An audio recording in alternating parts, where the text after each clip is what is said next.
Chemical ಮಿಶ್ರಿತ ಭಂಡಾರ ಮಾರಾಟ ಮಾಡಿದ್ದು ಕಂಡುಬಂದಲ್ಲಿ ಅಥವಾ ಯಾರಾದರೂ ಮಾರಾಟ ಮಾಡುತ್ತಿದ್ದರೆ ಇವತ್ತಿನಿಂದಲೇ ನಿಲ್ಲಿಸಬೇಕೆಂದು ಗೋಕಾಕ್ ನಗರಸಭೆ ಹಾಗೂ ಶಹರ ಪೊಲೀಸ್ ಠಾಣೆಯ ನೇತೃತ್ವದಲ್ಲಿ ನಗರಸಭೆ ಸಭಾಭವನದಲ್ಲಿ ಹಮ್ಮಿಕೊಂಡಿದ್ದ ಮುಂಬರುವ ಗೋಕಾಕ್ ಗ್ರಾಮ ದೇವತೆಯರ ಜಾತ್ರೆಯಲ್ಲಿ ಭಂಡಾರ ಮಾರಾಟಗಾರರ ಸಭೆಯಲ್ಲಿ ಪಿಎಸ್ಐ ಕೆ ವಾಲಿಕಾರ್ ಖಡಕ್ ಎಚ್ಚರಿಕೆಯನ್ನು ನೀಡಿದ್ದಾರೆ.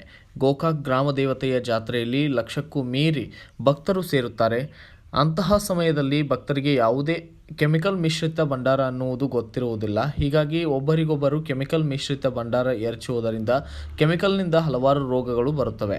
ಗೋಕಾಕ್ ಜಾತ್ರೆ ಅಂದರೆ ಪರಿಶುದ್ಧವಾದ ಭಂಡಾರದ ಜಾತ್ರೆ ಎಂದು ಸುತ್ತಮುತ್ತಲಿನ ಜನ ಮಾತಾಡಿ ಎಲ್ಲರೂ ನೆನಪಿಡುವಂತೆ ಜಾತ್ರೆಯನ್ನು ಎಲ್ಲರೂ ಮಾಡಬೇಕಾಗಿದೆ. ಅದಕ್ಕಾಗಿ ಯಾರು ಕೆಮಿಕಲ್ ಮಿಶ್ರಿತ ಭಂಡಾರ ಮಾರಾಟ ಮಾಡಿದರೆ ಅಂಥವರ ವಿರುದ್ಧ ಮುಲಾಜಿಲ್ಲದೆ ಕ್ರಮ ಕೈಗೊಳ್ಳುತ್ತೇವೆ ಎಂದಿದ್ದಾರೆ. ಇನ್ನು ಗೋಕಾಕ್ ತಾಲೂಕಾ ಆಹಾರ ಸಂರಕ್ಷಣಾಧಿಕಾರಿ ಬಿ ಲೋಕೇಶ್ ಅವರು ಕೆಮಿಕಲ್ ಮಿಶ್ರಿತ ಮತ್ತು ಕೆಮಿಕಲ್ ಇಲ್ಲದ ಭಂಡಾರವನ್ನು ಪ್ರಯೋಗ ಮಾಡುವ ಮೂಲಕ ತಿಳಿಸಿದ್ದಾರೆ. ಈ ಸಭೆಯಲ್ಲಿ ಕೆಲವು ಕಾಲ ಮಾರಾಟಗಾರರ ನಡುವೆ ಮತ್ತು ಅಧಿಕಾರಿಗಳ ನಡುವೆ ವಾಗ್ವಾದ ನಡೆದಾಗ ಸಿಪಿಐ ಸುರೇಶ್ ಬಾಬು ಇವರು ಮಧ್ಯಸ್ಥಿಕೆ ವಹಿಸಿ ಗೊಂದಲ ನಿವಾರಣೆ ಮಾಡಿದರು. ಒಟ್ಟಾರೆಯಾಗಿ ಗೋಕಾಕ್ ತಹಸೀಲ್ದಾರ್ ಡಾಕ್ಟರ್ ಮೋಹನ್ ಬಸ್ಮೆ ಇವರು ಬರುವ ಗೋಕಾಕ್ ಜಾತ್ರೆಯಲ್ಲಿ ಯಾರೂ ಕೂಡ ಕೆಮಿಕಲ್ ಮಿಶ್ರಿತ ಭಂಡಾರ ಮಾರಾಟ ಮಾಡಿದ್ದು ಕಂಡುಬಂದಲ್ಲಿ ಹೆಚ್ಚಿನ ದರದಲ್ಲಿ ಮಾರಾಟ ಮಾಡಿದರೆ ಅಂಥವರ ವಿರುದ್ಧ ದಂಡ ಸಹಿತ ಅಂಥವರ ಮೇಲೆ ಕಾನೂನು ಕ್ರಮ ಕೈಗೊಳ್ಳಲಾಗುತ್ತದೆ ಎಂದು ಹೇಳಿ ಅದ್ಧೂರಿಯಾಗಿ ಭಕ್ತಿಯಿಂದ ಸಂತೋಷದಿಂದ ಜಾತ್ರೆ ಮಾಡಲು ವಿನಂತಿಸಿದ್ದಾರೆ. ಗೋಕಾಕ್ ಗ್ರಾಮ ದೇವತೆ ಜಾತ್ರೆ ನಿಮಿತ್ತ ಯಾವ ರೀತಿ ಭಂಡಾರ ಮಾರಾಟ ಮಾಡಬೇಕು, ಸಲಹೆ ಸೂಚನೆಗಳು ಯಾವ ರೀತಿ ಇರಬೇಕಂತ ಇವತ್ತಿನ ಈ ಸಭೆ ಕರೆದ ಉದ್ದೇಶ. ಸೊ ಮೊನ್ನೆ ಏನಾಯ್ತು ಅಂದರೆ 15 ದಿನ ನಂತರ ಮೊನ್ನೆ ಜಾತ್ರೆ ಇದು ಹೋಗ್ತಾಯಿತ್ತು, ದೇವರೆಲ್ಲ ಎಲ್ಲ ಊರಿಗೆ ಹೋಗ್ತಾಯಿತ್ತು. ಸೊ ಅವಾಗ ಎಲ್ಲ ಕೆಮಿಕಲ್ ಮಿಶ್ರಿತವಾದ ಒಂದು ಭಂಡಾರಗಳ ಉಪಯೋಗಿಸ್ತೀವಿ.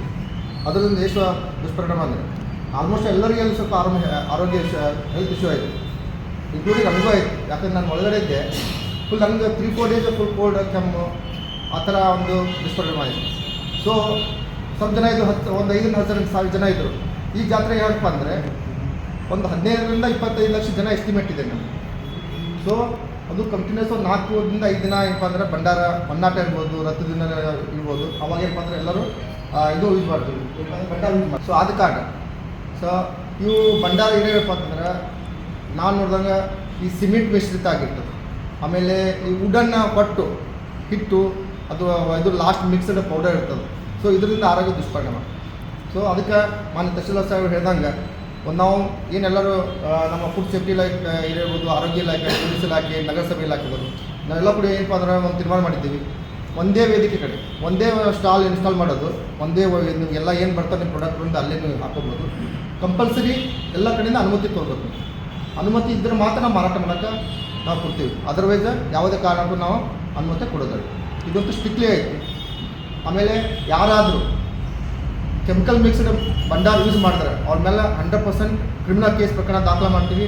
ಅದು ಏನು ಇರ್ತದೆ ದಾಸ್ತಾನು ಸೀಸ್ ಮಾಡ್ತೀವಿ, ಆಮೇಲೆ ಜೈಲಿಗೆ ಹಾಕೋದು ಕಂಪಲ್ಸರಿ ಮಾಡ್ತೀವಿ. ಸೊ ಆದ ಕಾರಣ ತಾವು ವರ್ತಕರು ತಾವು ಇದೇನಪ್ಪ ಅಂದರೆ ಒಂದು ಬಿಸ್ನೆಸ್ ಮಾಡ್ಕೋಬೇಡಿ, ಬಿಸ್ನೆಸ್ ಬೇಡ ತಾವು ಏನೋದು ನಮ್ಮ ದೇವ್ರ ಸಲಹೆ ಮಾಡ್ತೀವಿ, ಪ್ಯೂರ್ ಇದು ತಂದು ಭಂಡಾರ ತಂದು ಉಪಯೋಗಿಸ್ಕೊಳ್ಳೋಣ ಅಂತ ಹೇಳ್ತಾ ಕಂಪಲ್ಸರಿ ಎಲ್ಲ ಇಲಾಖೆಯಿಂದ ಕಡ್ಡಾಯವಾಗಿ ಅನುಮತಿ ತೊಗೋಬೇಕು. ಒಂದೇ ಕಡೆ ನಾವು ವೇದಿಕೆ ಮಾಡಿಕೊಡ್ತೀವಿ, ಆ ವೇದಿಕೆ ಅಲ್ಲೇ ಅಂಗಡಿ ಹಚ್ಕೊಂಡಪ್ಪ ಅಂತಂದ್ರೆ ಅದು ನೀವು ಇಷ್ಟ ಮಾಡಬೇಕು. ನಾವು ಏನೆಲ್ಲ ಪರ್ಮಿಷನ್ ತೊಗೊಂಡಿರ್ತಾರೋ ನೀವು ಅಂಗಡಿ ಮುಂದೆಲ್ಲ ಹಾಕೋಬೇಕು. ಅದು ಪೊಲೀಸ್ ಇಲಾಖೆಯಿಂದ, ನಗರಸಭೆ ಇಲಾಖೆಯಿಂದ, ಫುಡ್ ಸೇಫ್ಟಿ ಇಲಾಖೆಯಿಂದ ಅದು ಎಲ್ಲ ನಾವೆಲ್ಲ ಬಂದು ಚೆಕ್ ಮಾಡ್ತಾ ಇರ್ತೀವಿ. ಅವಾಗ ಅದು ತೋರಿಸ್ತಾ ಇರಬೇಕು, ಶೋಕೇಸ್ ಆಗಬೇಕು. ಸೊ ಮಾಡ್ತಾರಂತ ಹೇಳ್ತಾ ತಾವು ಇವತ್ತು ಎಲ್ಲರೂ ವಿಜೃಂಭಣೆಯಿಂದ ಜಾತ್ರೆ ಮಾಡೋಣ ಅಂತ ಹೇಳ್ತಾ ಎಲ್ಲರೂ ಧನ್ಯವಾದಗಳು. ಅವ್ರ ಯಾರು ಮಾಹಿತಿ ಕೊಡಿ, ನಾವು ಸೀಸ್ ಮಾಡಿ ಕೇಸ್ ಮಾಡ್ತೀವಿ. ಆಮೇಲೆ ಇಟ್ಕೊಂಡು ನಾವು ಬಂದು ರೇಡ್ ಮಾಡಿದ್ರೆ ಮತ್ತೆ ಆಮೇಲೆ ನಾವು ಸಮಸ್ಯೆ ಗೊತ್ತಿದೆ. ನನಗೆ ಕೆಲವೊಂದು ಗೋದಾಮಗಳು ನಮ್ಗೆ ಮಾಹಿತಿ ಇದೆ. ಈಗ ನಾವು ಎಲ್ಲ ಹೋಗ್ತೀವಿ, ಯಾವಾಗ ರೇಡ್ ಮಾಡ್ತೀವಿ ಗೊತ್ತಿಲ್ಲ. ಅವ್ರು ಇದ್ರೆ ಡಿಸ್ಪೋಸ್ ಮಾಡ್ಕೊಂಡ್ಬಿಡಿ, ಯಾಕಂದ್ರೆ ನಾವು ಬಂದು ಕೇಸ್ ಮಾಡ್ತೀವಿ.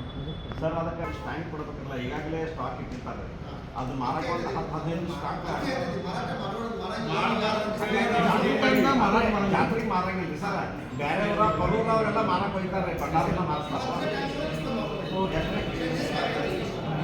15 ಸರ್ ಬೇಕು, 15 ಸ್ಟ್ಯಾಂಡ್ ಮಳೆಗಾಲದ ಸ್ಕಿಡ್ ಆಗುತ್ತೆ. ಏನಾಗುತ್ತೆ ಗೊತ್ತಾಗ ಈ ಥರ ನೋಡ್ರಿ, ಇದು ನೋಡ್ರಿ, ಇದು ನೋಡಿ ಈ ಥರ ಕಲ್ಕಲ್ಲ ಗಂಟೆ ಹಾಕಿ ಬಿಡ್ತಾ ಇದೆ. ನಾಳೆ ಮಳೆಗಾಲ ಬರ್ತಂದ್ರೆ ಇದು ಪ್ಯೂರ್ ಕೆಳಗೆ ಹೋಗಿತ್ತು.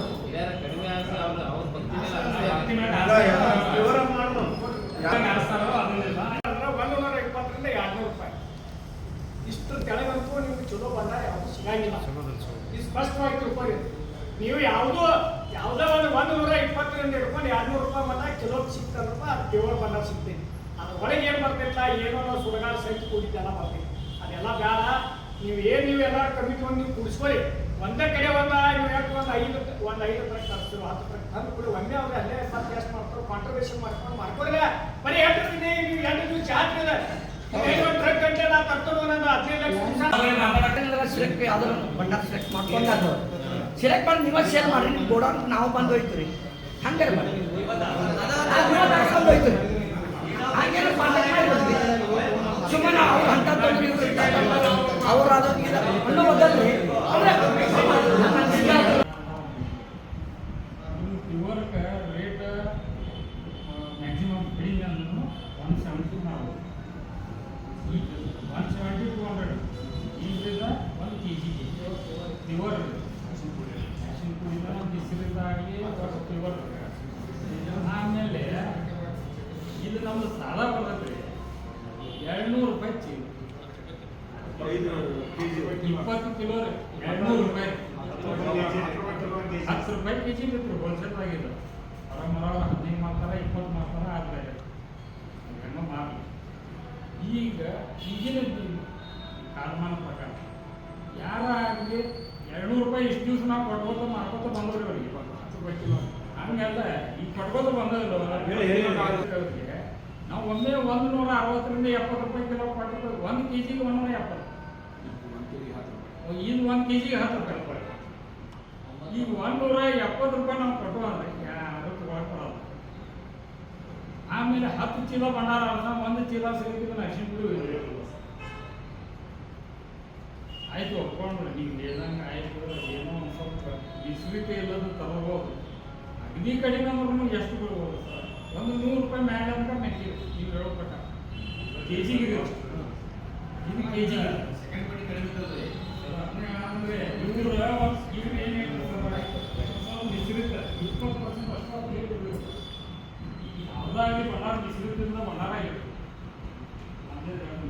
ಅಂದ್ರೆ ಅರಿಶಿನ ಮಾಡ್ಬೋದು.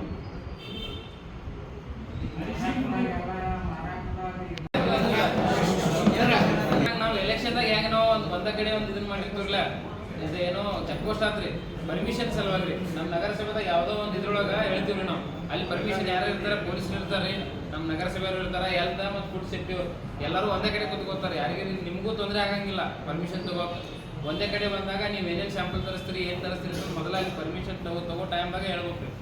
ಯಾಕಂದ್ರೆ ನೀವು ಆಮೇಲೆ ಹೇಳಿದ್ರಲ್ಲ ಖಾಲಿ ಆತ್ರಿ ತರಿಸ್ತೀರಿ ಅಂತ, ಹಂಗಲ್ಲ ನಿಮ್ಗೆ ಗೊತ್ತಾಗ ಅಂದಾಜು ಇಟ್ಕೋಬೇಕು ರೀ. ಅಂದಾಜು ಇಟ್ಕೊಂಡಾಗ ನಮ್ಗೆ 25ನೇ ತಾರೀಕು ಒಳಗಡೆ ಎಲ್ಲ ತೊಗೊಂಬಂದು ಇಟ್ಕೋಬೇಕಂತ ನಾವು ಹೇಳ್ತಿದ್ವಿ ನಿಮಗೆ. ಯಾಕಂದ್ರೆ ನಮಗೆ ಟೆಸ್ಟ್ ಮಾಡಕ್ಕೆ 4 ದಿವಸ ಬೇಕಂದ್ವಿ. ಆಮೇಲೆ ಇಲ್ಲಿ ಸರ್ ಅದು ಲೇಟ್ ಮಾಡಿ ಬಂದ್ರಿ, ನೀವು ಮೊದಲೇ ಮಾತಾಡ್ಕೊಡ್ರಿ ಏನೇನು ಪ್ರಾಬ್ಲಮ್ಸನ, ಏನೇನು ಕಮಿಟಿ ಕೂತಿರ್ತೈತೆ 4 ಜನದ ಕಮಿಟಿ, ಅದ್ರ ಮುಂದೆ ಚರ್ಚೆ ಆಗಲಿ. ನಿಮ್ದೇನು ಪರ್ಮಿಷನ್ ಐತಲ್ಲ 15ನೇ ತಾರೀಕು ತನಕ ನಿಮಗೆ ಏನೈತಿ ಕೊಡ್ತಾರೆ. ನೀವು 11ನೇ ತಾರೀಕಿಂದ 15ನೇ ತಾರೀಕುವರೆಗೂ 4 ದಿವಸ ಟೈಮ್ದಾಗ ನೀವು ಪರ್ಮಿಷನ್ ಸಲುವಾಗಿ ಅಪ್ಲೈ ಮಾಡ್ಕೊಡ್ರಿ.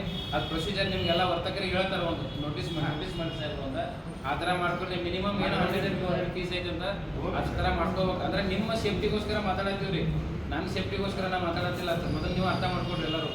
ನಾವೇನು ಮಾಡಕ್ಕೆ ನಿಮ್ಗೆ ಹೆಂಗೆ ಅನಿಸೈತೆ ಅಂದ್ರೆ, ಸರ್ ಈ ಕರೆದಾರ ಜಾಸ್ತಿ ಬಂಡಾರದು ಮಾರೋದೈತಿ, ರೊಕ್ಕ ಜಾಸ್ತಿ ಆಕೈತಿ, ಯಾರು ಮಾಡ್ಯಾರ ನಾವು ಹೆಂಗೆ ಲಘುಚಾಂದಾಗ ಹೋಗ್ತೀವಿ ಅಂತೇಳಿ ಹಂಗೇನೂ ಇಲ್ಲ. ಇಲ್ಲಿ ಭಕ್ತಿಯಿಂದ ಎಲ್ಲರೂ ಮಾಡೋದೈತಿ, ಸೇವೆ ಇದು ಕರ್ತವ್ಯನೂ ಅಲ್ಲ, ಇದು ಅಲ್ಲ, ಕೆಲಸನೂ ಅಲ್ಲ. ಸೇವಾ ಮನೋಭಾವ ಇಟ್ಕೊಂಡು ಕೆಲಸ ಮಾಡ್ಬೇಕು ಎಲ್ಲರೂ, ಅಂದ್ರೆ ಮಾತ್ರ ಇದು ಯಶಸ್ವಿಯಾಗಿ ಜಾತ್ರೆಯನ್ನು ನಾವು ಮಾಡಿದಾಗ ಆಗ್ತೀವಿ. ಸೂಚನೆಗಳನ್ನೆಲ್ಲ ಕೊಟ್ಟರು. ನಮ್ಮ ಗೋಕಾಕ್ ಊರಲ್ಲಿ ಇಷ್ಟು ಫೈನ್ ಗುಡಿ ಆಗಿತ್ತಲ್ಲ, 4 ಮಂದಿ ನೋಡೋಂಗಾಗಿತ್ತು. ಅದೇ ರೀತಿ ನಾವು ಜಾತ್ರೆಯನ್ನು ಭಾಳ ಶಾಂತ ರೀತಿಯಿಂದ ಚೆಂದಾಗಿ ಮಾಡೋನು, ಟ್ರಾಫಿಕ್ ಚೆನ್ನಾಗಿ ನೋಡ್ಕೊಂಡು, ಮತ್ತು ನೀವು ದರೋಗಳಿಗೆ ಸಹಕಾರ ಕೊಡಬೇಕು, ಶಾಂತ ರೀತಿಯಿಂದ ಮಾಡೋನು, ಮತ್ತು ಅಮ್ಮನ ಹೆಸರು ತರೋನು, ಮತ್ತು ನಮ್ಮ ಗೋಕಾಕ್ ತಾಲೂಕಿನ ಹೆಸರು 4 ಮಂದಿಗಳಾಗಲಿ, ಜಗತ್ತು ತುಂಬ ಆಗಲಿ, ಜನರು ಬಂದು ನೋಡೋಂಗಾಗಲಿ, ನಿಮ್ಗೆ ಒಳ್ಳೇದಾಗಲಿ ಅಂತ ಹೇಳಿ 2 ಮಾತು ಮುಗಿಸ್ತೀವಿ. ಈ ಸಂದರ್ಭದಲ್ಲಿ ನಗರಸಭೆಯ ಆಯುಕ್ತರಾದಂತಹ ರಮೇಶ್ ಜಾಧವ್, ಗಜಕೋಶ ಸೇರಿದಂತೆ ಜಾತ್ರಾ ಕಮಿಟಿಯ ಸದಸ್ಯರು, ನಗರಸಭೆಯ ಸದಸ್ಯರು, ನೂರಾರು ಮಾರಾಟಗಾರರು ಕೂಡ ಭಾಗಿಯಾಗಿದ್ದರು. Bureau report, BV5 news Kannada, Gokak. Thanks for watching. Read, discuss, and debate with editor Dr. Yan Prashant Rao. Wanted reporters in print, digital, and visual media for Bharat Vaibhav Daily Newspaper, BV News 5 Channel, and BV Fast Web News from all the talukas of Karnataka, Goa, and Maharashtra. If interested, send your resume to 9019229369.